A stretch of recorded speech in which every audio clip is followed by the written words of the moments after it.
আসসালামু আলাইকুম।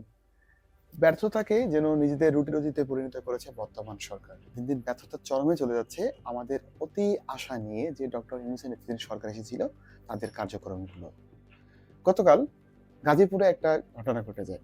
গাজীপুরের যে সাবেক যে আপনার আওয়ামী লীগের যে মন্ত্রী ছিলেন, মোজাম্মেল হকের বাড়িতে বলা হয় যে ১ম এ সাধারণ ছাত্ররা ভাঙচুর করতে যায় এবং এই সাধারণ ছাত্রদেরকে হচ্ছে যে ডাকাত পরিচয় দিয়ে এলাকায় মাইকিং করে তাদের উপরে পাল্টা হামলা করা হয় এবং এই হামলায় প্রথমের দিকে শোনা যায় যে ২-৩ জন নিহত হয়েছে। তবে আজকে সকাল পর্যন্ত যে নিউজ দেখেছি তাতে এ পর্যন্ত কেউ নিহত হয়নি। তবে ১৫-১৬ জন আহত হয়েছে এবং ২-৩ জন হচ্ছে গুরুতরভাবে আহত হয়েছে। আমার কথা হচ্ছে যে এগুলো কেন হবে? দেশের যে সরকার, নতুন যে সরকার দায়িত্ব নেওয়ার ৬ মাস পার হয়েছে। ৬ মাস পরেও কেন সাধারণ ছাত্রদেরকে ভাঙচুরে যেতে হবে? কেন সাধারণ ছাত্রদেরকে আইন নিজের হাতে তুলে নিতে হবে? দেখেন, শেখ হাসিনা সরকারের সময় সবচেয়ে বড় যে জিনিসটা নিয়ে আসলে আমার দ্বিমত ছিল, ছাত্রলীগ বা আওয়ামী লীগের নেতাকর্মীদের নিজেদের ক্ষমতা প্রদর্শনের লড়াইটা। যেখানে সাধারণ মানুষরা নিয়মিত কুক্ষিগত হতো তাদের ক্ষমতার কারণে। আমরা কি এই যে গণঅভ্যুত্থানের ৬ মাস পরেও সেম জিনিসটা দেখছি না? এখানে দেখেন যে মোজাম্মেল হকের বাড়িতে যে হামলার ক্ষেত্রে ১ম এ বলা হয়ে থাকে যে ১০-১২ এলাকাবাসী এবং পুলিশ দাবি করে যেটা আরকি। যে ১ম আলো নিউজের সূত্র ধরে যেটা জানতে পারি যে এলাকাবাসী এবং পুলিশ দাবি করে যে সেখানে মোজাম্মেল হকের বাড়ি ভাঙচুর করতে গিয়ে ১০-১৫ জন ১ম এ যায়। তারা ভাঙচুর কাজ শুরু করে। এরপর এলাকাবাসী এসে প্রতিহত করে। আবার আমাদের যে সমন্বয়ক, যে গাজীপুর অঞ্চলের যে সমন্বয়ক তিনি দাবি করে যে তার কাছে একটা রাতের বেলায় ফোন আসে যে মোজাম্মেল হকের বাড়িতে হামলা এবং লুটপাট হচ্ছে। তাই সেটা থামানোর জন্য তারা প্রতিনিধি পাঠায়। আমার কথা হচ্ছে মোজাম্মেল হকের বাড়িতে যদি হামলা লুটপাট হয় সেটা থামানোর জন্য ছাত্র প্রতিনিধি কেন যাবে? দেশের আইন শৃঙ্খলা কি করছে? এই কাজটা করার কথা পুলিশের, এই কাজ করার কথা সেনাবাহিনীর। সেখানে সাধারণ ছাত্ররা কেন যাবে?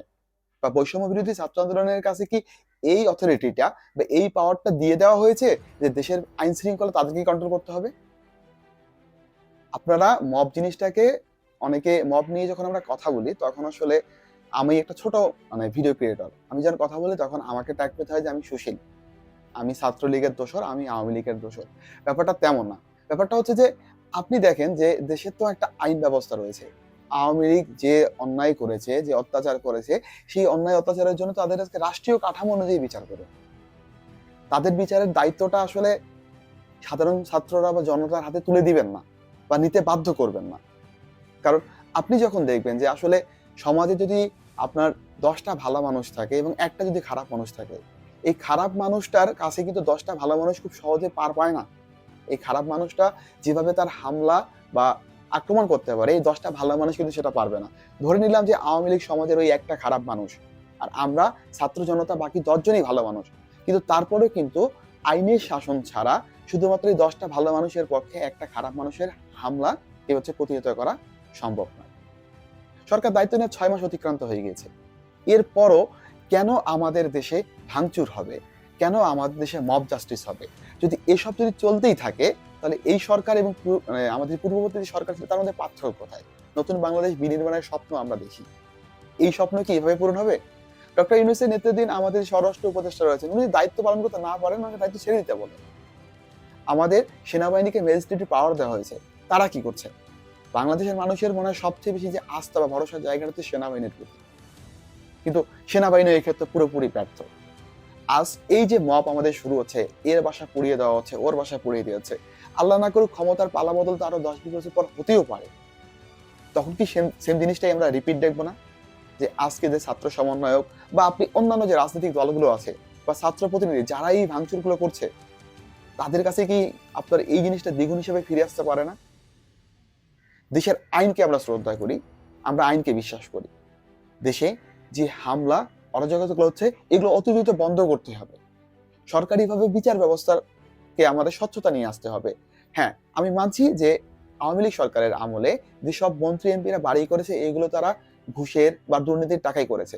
কিন্তু এই বাড়ি বা এই বাড়িগুলো বা অবকাঠামোগুলো ভেঙে ফেলে কি ওই টাকাটার কি আমরা কোনো ভালো কাজে ইউজ করতে পারছি? ওই টাকাটা তো নষ্ট হয়ে যাচ্ছে।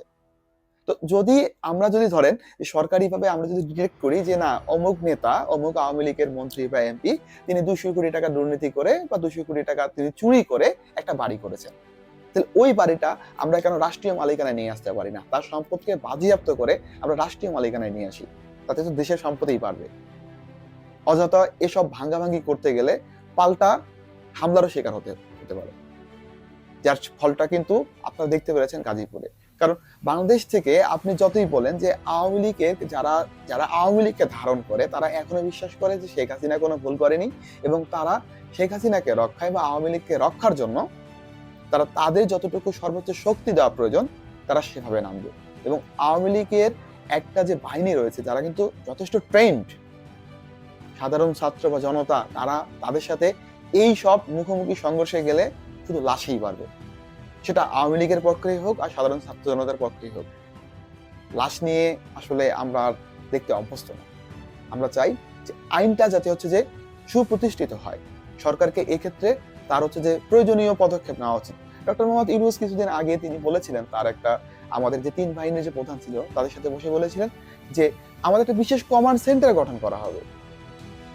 এই কি তার নমুনা? এই কমান্ড সেন্টার থেকে কি আসলে ছাত্রদেরকেই উস্কানি দেওয়া হচ্ছে যে আসলে তোমরা যে রাস্তা দখল করো, তোমরা যে বাড়িঘর ভেঙে ফেলো, তোমরা সবকিছু সমাধান করো। সবকিছুতেই কেন ছাত্র প্রতিনিধিদের সমাধান করতে যেতে হবে? যদি তারাই সমাধান করতে যায় তাহলে উপদেষ্টারা আপনারা ক্ষমতা ছেড়ে দেন, দেশটা একবারে পুরোপুরি ছাত্রদের হাতে দিয়ে দেন যে তোমরাই সবকিছু পরিচালনা করো। তাহলে তারাই আইন, তারাই পুলিশ হোক, তারাই প্রশাসন হোক। আইনকে আমরা শ্রদ্ধা করি, তাই আইন মতোই দেশ চলুক, আইন মতোই এদেশে সুশাসন নিশ্চিত হোক, বিচার নিশ্চিত হোক, প্রকৃত অপরাধী শাস্তি পাক, সাধারণ মানুষ যেন কোনো ভোগান্তির শিকার না হয়। ধন্যবাদ সবাইকে আমার কথাগুলো শোনার জন্য। আমার কথার সাথে সহমত হয়ে থাকলে আপনারা আমার ভিডিওটা শেয়ার করবেন, লাইক করবেন, সাবস্ক্রাইব করবেন আমার চ্যানেল এবং আমার কথার সাথে দ্বিমত হয়ে থাকলে আমাকে জানাবেন।